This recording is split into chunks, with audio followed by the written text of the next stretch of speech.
Hi, welcome to another episode of The Journey. I'm Marie Loff, and today we are joined by Kevin, the founder of Unofficial DC. Hi, Kevin. Hey Marie, how are you? I'm doing good. How are you? Just dandy. So, Kevin, you want to tell us a little bit about Unofficial DC? Sure. So Unofficial DC is a lifestyle brand, and we're providing everyday type of products, with a DC kind of tilt. Just a little backstory. The truth is, most people in the U.S. and around the world, for that matter, have never actually been to Washington D.C. Right?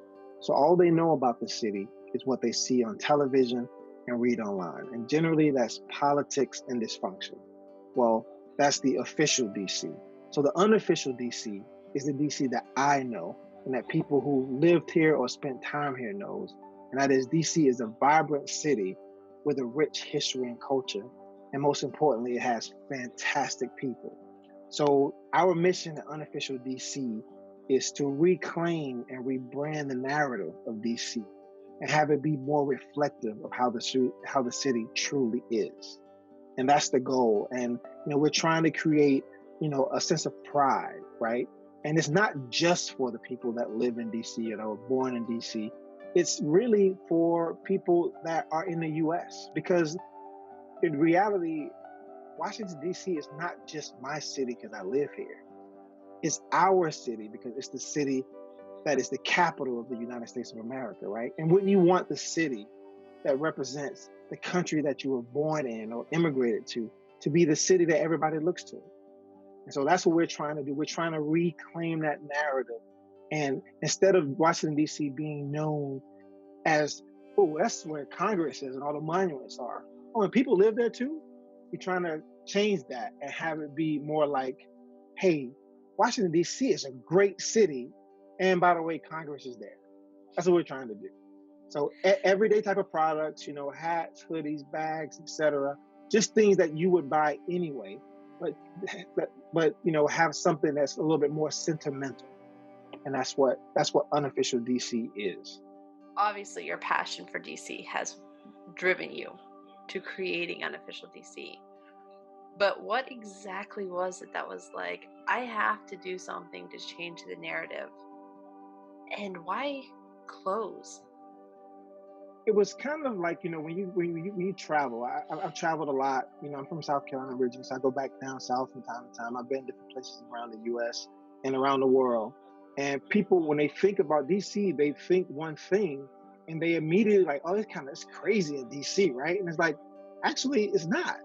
I'm like, we have backyards like you have backyards. People don't realize that, right? And we're just like the everyday type of city, except for we are international worldwide because of where we are, and we're the center of power. That was the thing. I gotta help you kind of get a glimpse of what I'm seeing every day. And I think if you get a chance to see it, you'll think different. So that's kind of how that came. And clothing, and apparel, it wasn't anything that I thought. I mean, I'm not this genius and like, oh, I'll just get into clothing. I never in a million years thought I would be involved in clothing and apparel, but it was one of those things that is the utility, right? People need clothes.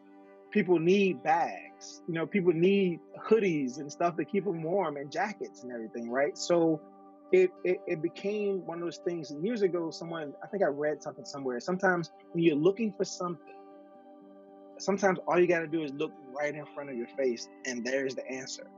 Everybody's looking, all the way over there or around the corner, but sometimes it's right in front of you. And it was like, this makes sense to me, right? It's something basic, it's something that, if you buy it, right, then you get to put your narrative on why it's important to you. It's not about my narrative. My narrative is my narrative. And so it became one of those things that I was like, oh, maybe I'll just start with a hat and t-shirt, and then just kind of test it out and see if it's just me that felt this way. But as I started putting myself out there, I found that I wasn't the only one that felt this way.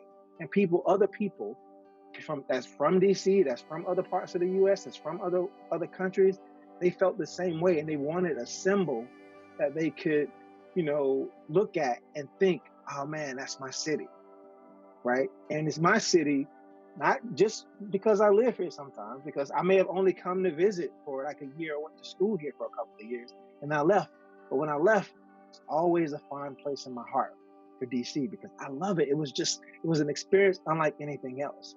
So clothing and apparel it was a basic thing where it's a utility and it lasts for a long time. I have things, shows my age, but my stepdad, years ago had given me um, a T-shirt that had the first USA basketball team that had Michael Jordan and Larry Bird and all those guys, the first Dream Team. I still have that shirt to this day. I still have it. It's very sentimental to me, and it has something that's sentimental to them.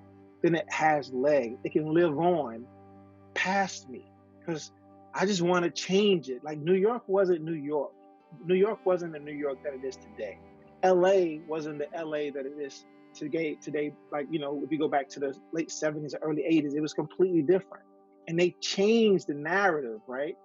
It was like, I love LA. We love it, right? And they changed how people thought about LA. And then everybody's like, I want to go to LA. I want that to be DC, right? And so that's how clothing became a part of the overall thing. Right now, we're all self isolating. What you do, like we met at a show, so you go out and you retail your stuff a lot. How has COVID impacted you? Well, it's basically made it non-existent, right?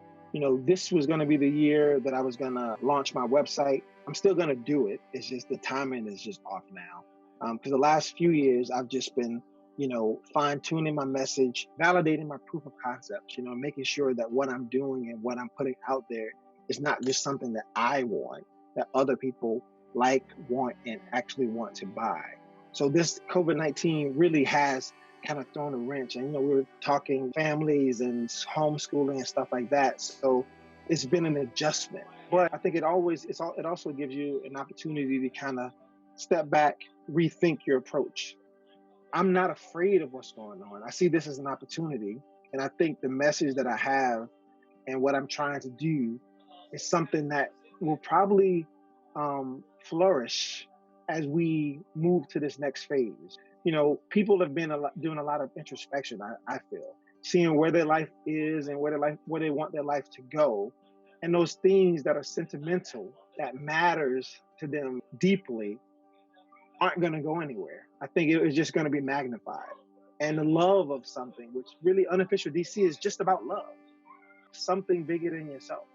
And I think that as we move forward and get, our footing and start getting out amongst, each other again, this would just be one of those moments in time where it just helped focus laser-like even more than I have been on what's important and why it matters. And then I'm not here to convince you. I'm just showing you that this is bigger than me. This is about us. And if you want to be a part of something that didn't exist at all, which not many people get an opportunity to be involved with something that did not exist and have it be, something for the ages. And I feel that that's what Unofficial DC is going to be, something for the ages. And everybody that's been involved, you, Marie, everybody that I've met that, I've had a chance to interact with, they're playing a role in the manifestation of this thing that didn't exist 4 years ago. And so to answer your question again, I think that it's definitely throwing everything off because I had planned on doing a lot more stuff this year. And, this came so quick and, schools closed and they kind of threw everything off. And so it delayed everything. So nothing's coming in and, it's a sensitivity level about trying to go out and sell something, even if it's online or social media, especially those first few weeks, because everybody was kind of like, oh man, I might be losing my job. And, just trying to be able to connect on a basic level because I've never been about trying to sell you anything. I'm just trying to tell you what this thing is, why it's important to me. And if it resonates with you, that's great. If it doesn't, that's still great. It's still about love. And, it might not be today, but you're going to see it. and the message is going to resonate. The logo is going to reach you, and you're going to be like, it's something about it that I love. And so whether it's now or 2 years later, when it comes back to you, you're going to be like, I just got to be involved. So, something I've been doing is asking people what's one way COVID has positively impacted you? I think it's just magnified something that I already have in me. The introspection, looking inside and seeing how I'm built, thinking about the glass being half full versus half empty. COVID has helped me with that. And believe it or not, I mean, I haven't been like entrenched on social media like I normally would be right now, but I'm still on. And the positive thing I see, and it's especially from the people that I've met in DC, right? Even the people in the service industry, I know a lot of people in bartenders and waitresses and whatever, man, they are getting it, man. They're like Zoom happy hours, they're doing all kind of stuff. And the energy and the creativity, given the hardship of the situation they're in, it's just refreshing to me. And even though this is a kind of quasi dark time, it validates that I found my tribe. My tribe is here in DC. And it covers the spectrum, right? It's all people, all walks of life, all political persuasions. But in DC, they're just like, yo, well, COVID is COVID. And they're joking about it, and they're like, yo, we need to do a happy hour, virtual happy hour. They're just doing all things. Some of the DJs that I know, they're doing like the virtual DJ thing, right? And it's just good. And people, are, donating, to, 8th Street is a neighborhood that I hang out in a lot. And then, one of the guys, Chris Carter, he's a designer in DC as well. Shout out to Chris. And Maketo, he started like getting money together to donate food for people that live in the 8th Street area. I can come and get it for free. And then other people started donating, and then other people started helping pack it. And Maketo played a role to be the place where people can come and get it. Then they started doing deliveries. It's just like all the positive. It's just so much positive energy here. And it's just contagious. When we finally start getting back to normal, where do you think that you and Unofficial DC is going to be?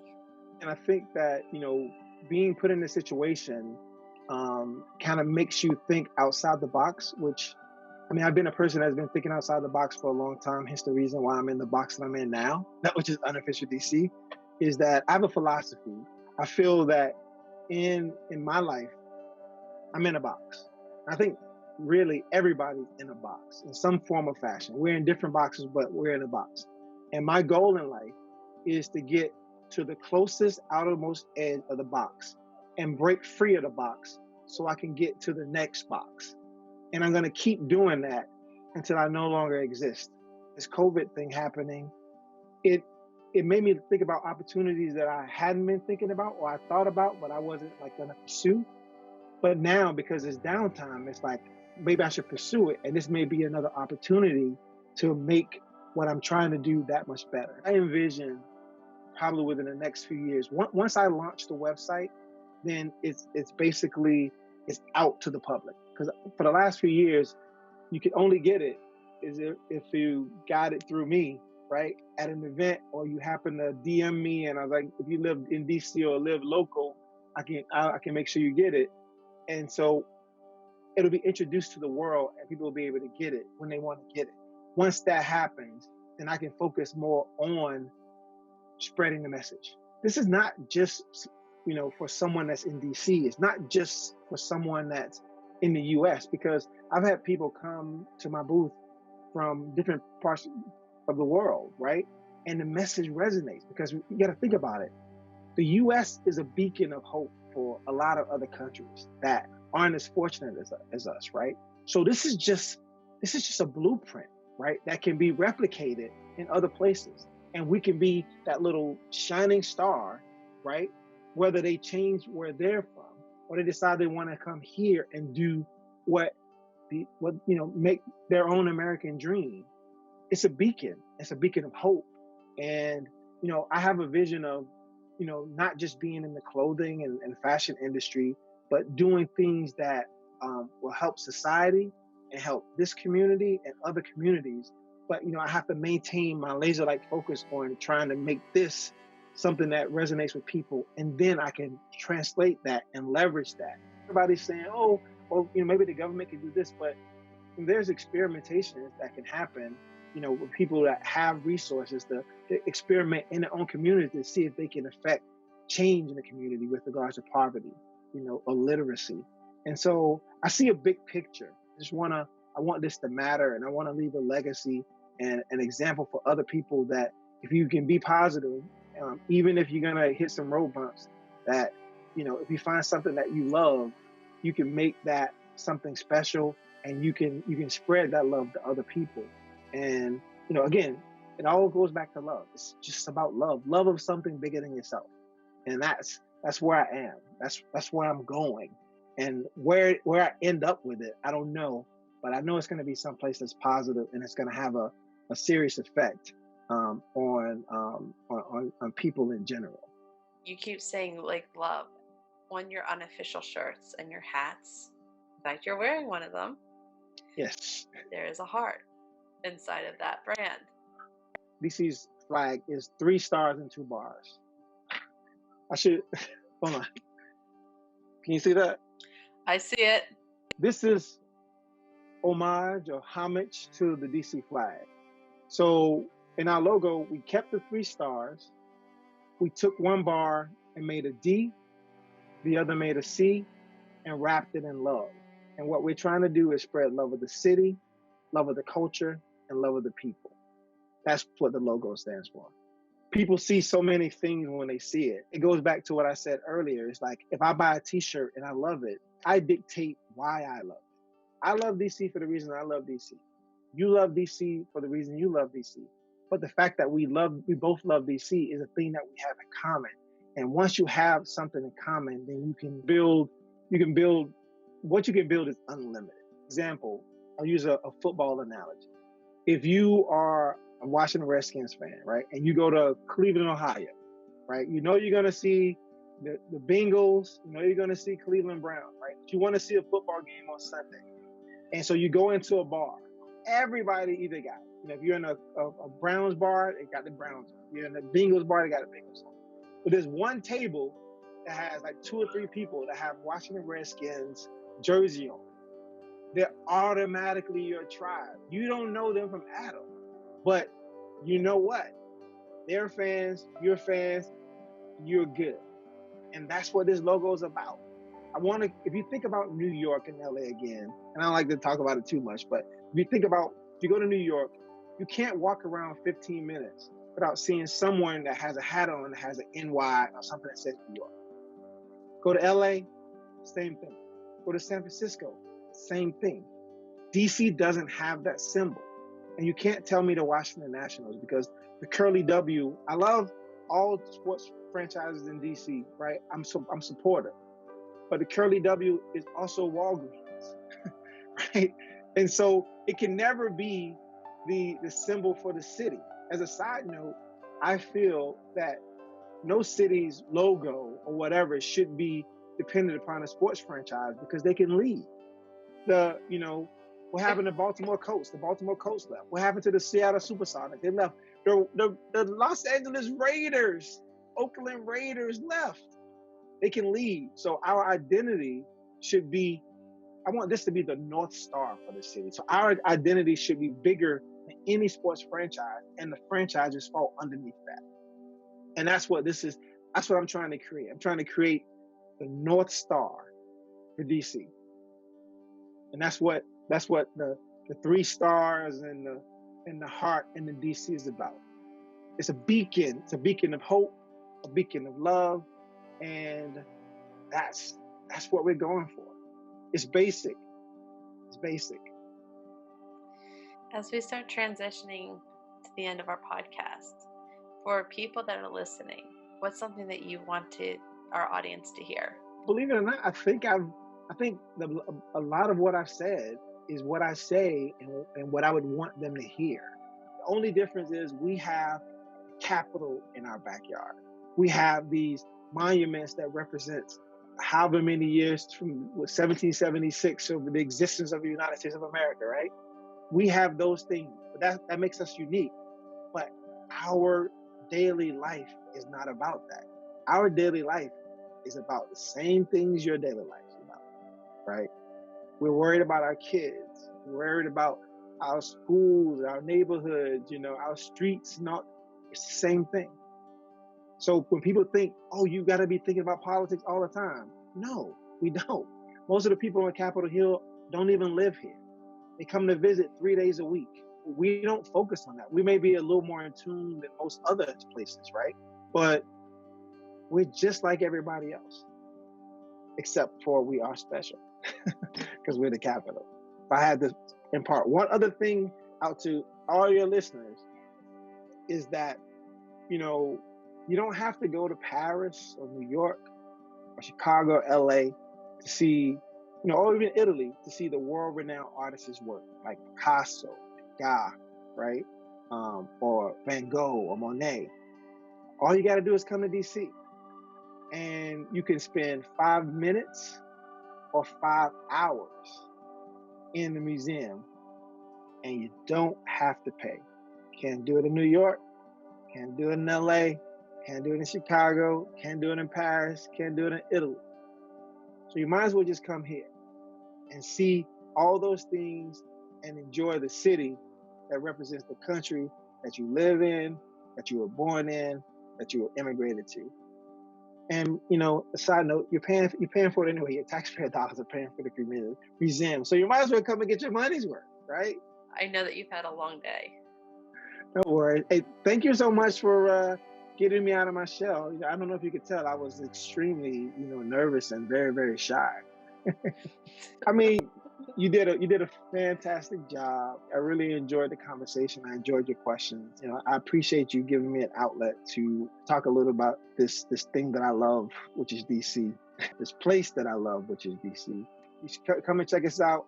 I'm at on Instagram, unofficial_DC, Facebook, Unofficial DC Love, Twitter, Uno DC, and a website which is going to be live, but it's there for if you want to put your email address in. Once we go live, you'll get notified. Is www.unofficialdc.com. Now you know how to find them. Thank you so much, Kevin. Hey, thanks, Maria. I appreciate it. No problem. Thank you. All right. Thank you for watching another episode of The Journey. Make sure that you stay safe, you stay positive, and please stay inside. Glass half full. Glass half full. And forgive me, like I said, this is my first time. So it's different than when I just meet people and engage.